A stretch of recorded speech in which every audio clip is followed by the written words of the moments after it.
So please welcome our guests today.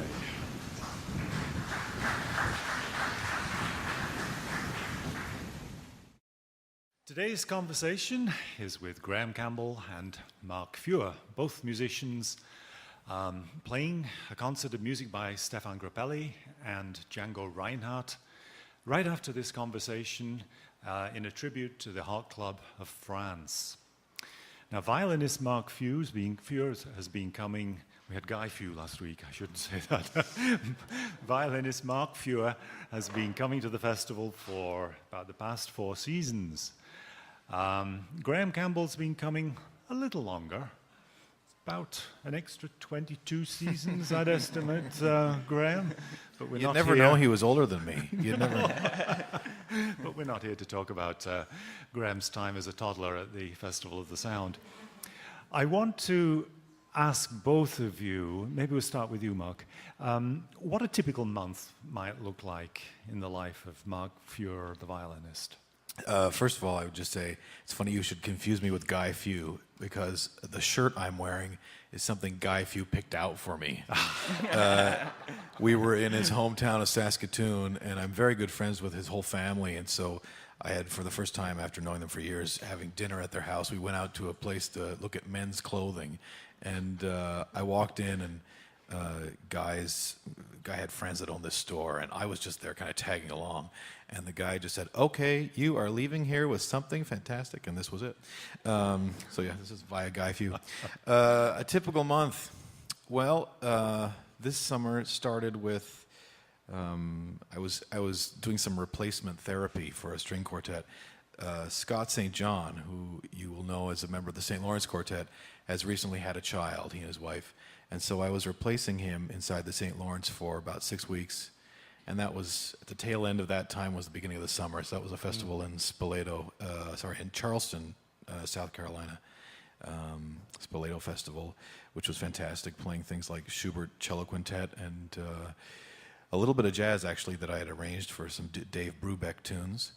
After that, some teaching at the Domaine Forget International Festival, as well as some training for chamber music students at the National Youth Orchestra.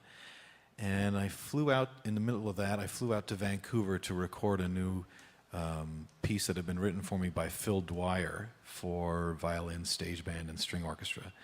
And just this last week, I was just in Toronto for the Toronto Summer Music Festival.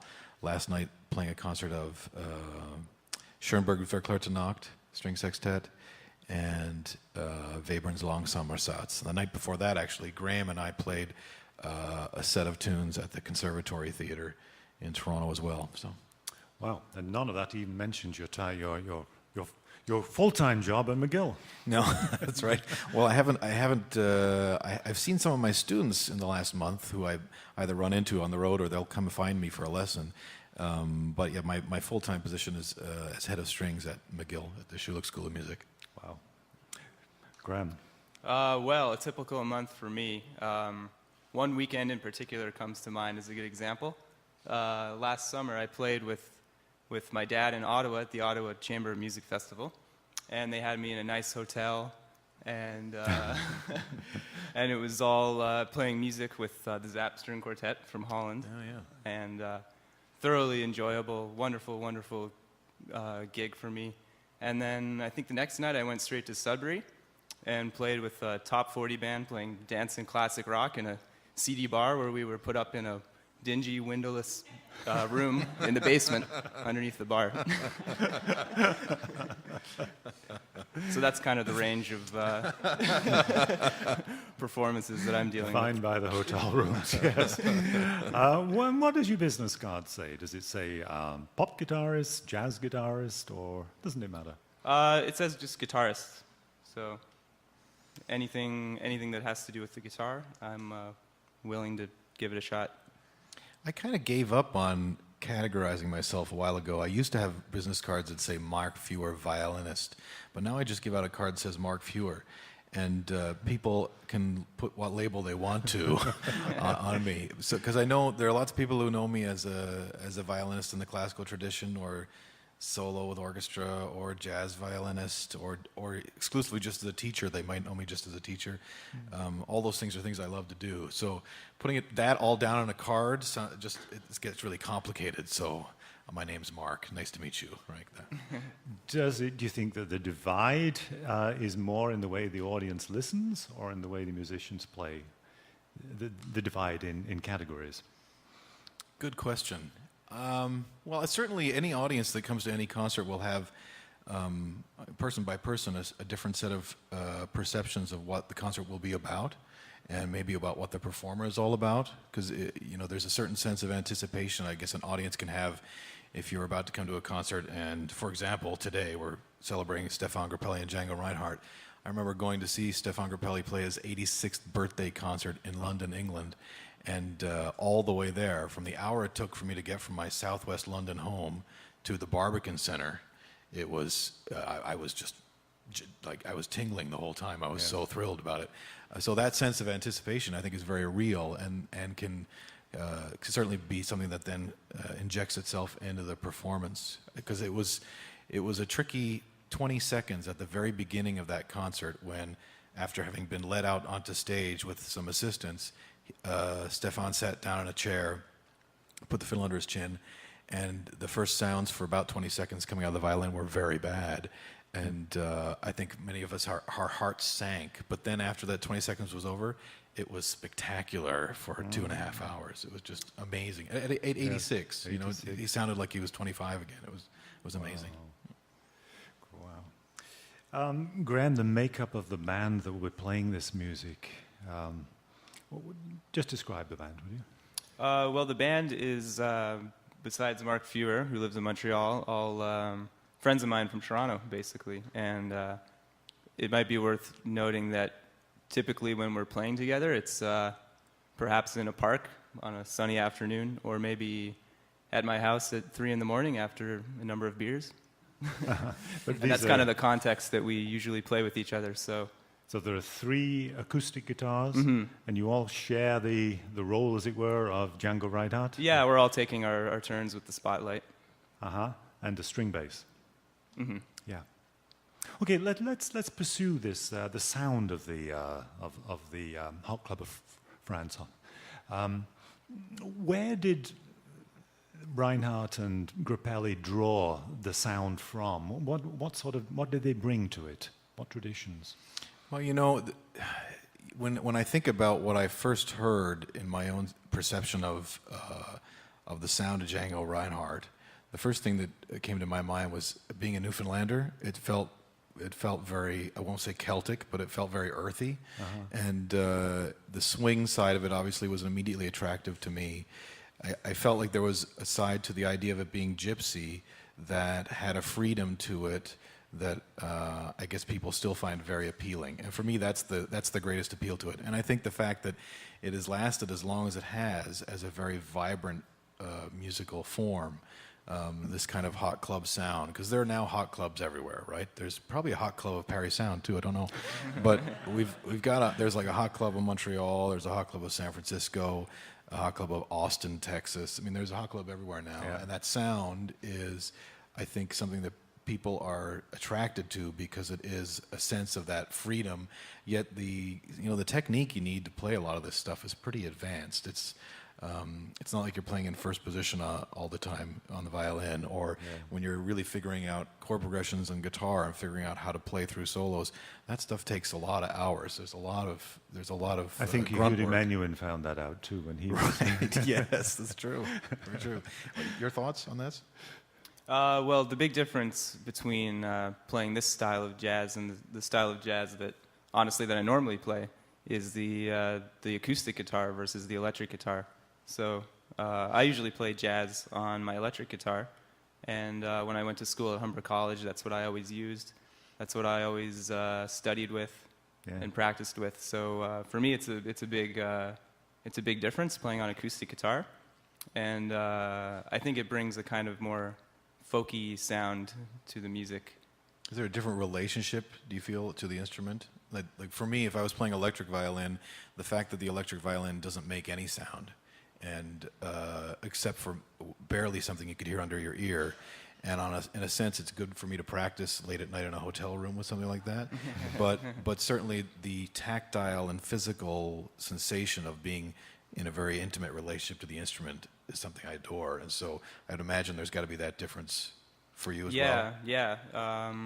The electric guitar to me feels very slippery and light, whereas on an acoustic guitar, it takes a lot more. You have to be much more aggressive, I think. How close to the 30s, 40s sound are you trying to come to in what you do? I think it's pretty close. Yeah, I think so. Yeah. Yeah, I would say it's pretty authentic, except maybe the strings that I'm using. I think Grappelli actually sometimes would have used some gut strings, and I'm using all steel. Graham, you were born a half century after this music was played. What appeals about it? Well, I think, to be honest, just that it's a piece of history, and I think you can really the more music you listen to today, you can trace it back to something like Django. Mm. Just moving to jazz in its broadest sense, Mark, is it a different process putting together a set for a jazz concert than it is to, say, putting together 4 movements for a Brahms sextet? Definitely, although I mean, there's a number of ways one could describe it.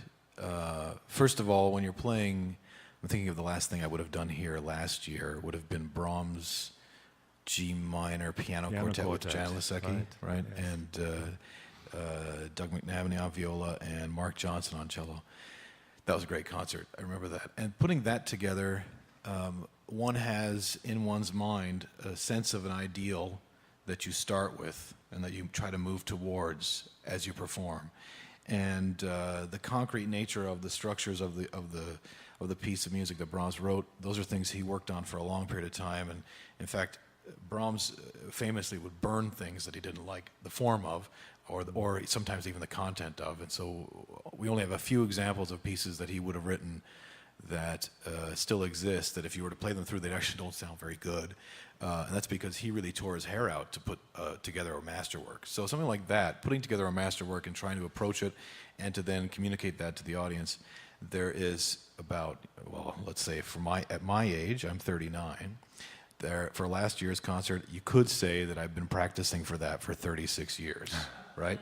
And there's some sense of truth to that, and I think that's the parallel that you would have to go into terms of preparing for a show like today, where it may not be that the same sense of ideal or form inside solos or forms of what we've structured in terms of arranging for tunes.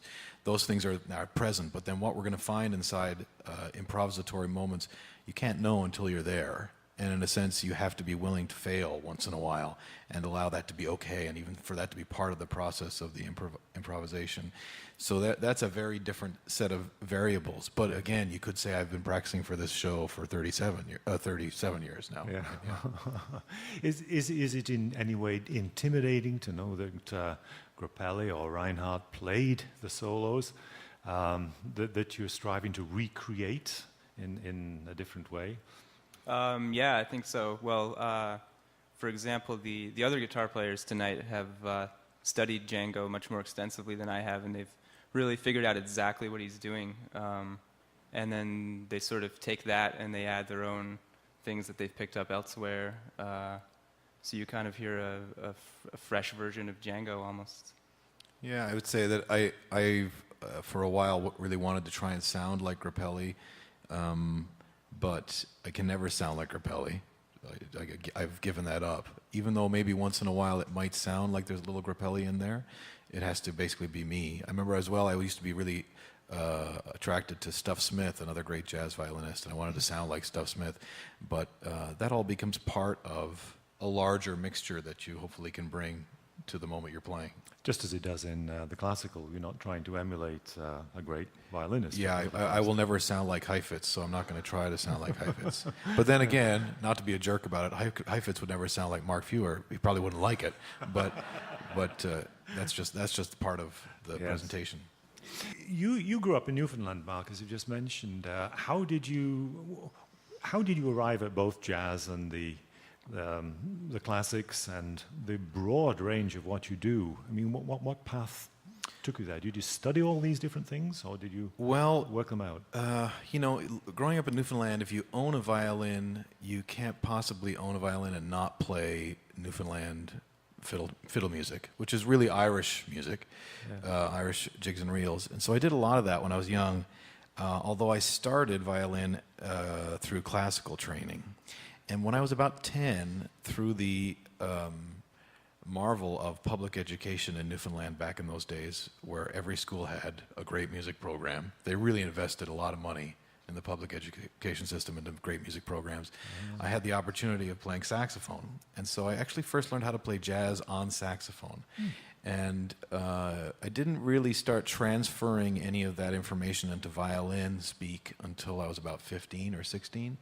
And then it lay dormant for a while until I was in my mid-20s. And then I started picking it up a little bit more adventurously and starting playing more and more. But I was lucky. I had a father that was an Irish tenor. And so there was music around the house a lot. And I had the opportunity of hearing his voice. And my father loved listening to classical music. We always had classical music on in the house. And my brothers and sisters, who, of course, wanted to, I was the younger one, they wanted to rebel against that. So I also had a lot of heavy metal. And in the middle of all that, I had, some tapes of Grappelli that my violin teacher had recorded off of CBC radio, actually, from a long time ago, that I would listen to over and over and over again from broadcasts from Massey Hall and stuff. So the exposure was huge. And I was lucky. I was born into the right set of circumstances. There's a lot of classical music in your house, I'd imagine, Graham Campbell. Would you say you are classically trained or otherwise? I consider myself jazz trained with a classical upbringing. So definitely being exposed to lots of classical music growing up, starting on classical piano. But I think around the time I was 12 or 13, I was gravitating more toward jazz already. And I also started playing jazz on the trumpet first, before the guitar. And how do you study jazz other than listening to lots of recordings? Well, for me, I had teachers when I was in high school. I had some fantastic teachers. And then practicing and listening all the time was a big part of it.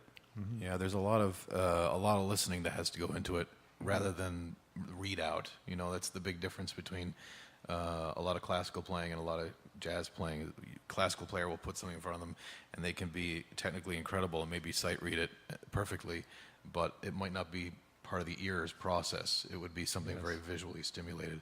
So, there's a lot of air just because of the exposure you were mentioning, like exposure to different sounds as a kid that really developed the ear over and over. What does jazz give you that the classical side of things doesn't? There's a very different rhythmic sense, I find. For me, classical music has more of an elastic kind of feeling where you can mold the ups and downs and interpret it much differently that way. But with jazz, it's more of a groove. It's kind of an internal groove, a more steady sort of rhythm. And there's a lot of rhythmic interpretation in jazz too, but that kind of has more to do with how how you shape the linear lines and what we would call the swing feel. So it can be highly swung or it can be straight, and that's kind of two different sides of the spectrum. And you kind of have to find where you fall in between. I think that's a great description of it. I completely agree.